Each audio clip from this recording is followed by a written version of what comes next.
ঈদের দিন কোনো মানুষে যদি 3 বার বিসমিল্লাহির রহমানির রহিম পড়িয়া কুল হুয়াল্লাহু আহাদ 3 বার পড়ে, 3 বার বিসমিল্লাহ, 3 বার কুল হুয়াল্লাহ পড়ে, তো এই বছর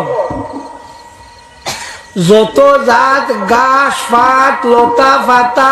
গুল্ম বৃক্ষ যতটা ফয়দা হইব ও পরিমাণ সওয়াব আল্লাহ তাআলা দিবা। याद रखो जैसा किताबों मसला लाया बहुत बढ़िया मसला। हाँ मनो रख खूब भला करी मनो रखियो इदाइयो रखता तो आईता हूँ तुम्हारा नहीं बहु खोज दिला फोड़ियो अगुता फोड़ियो बकरारी दो फोड़ियो ओ रोजारी दो फोड़ियो तो जब ते ओ जे घास वाट जे गुआ से इगे अल्लाह तस्बीह करे मुर्दा लाभ है ना मुर्दा लाभ हो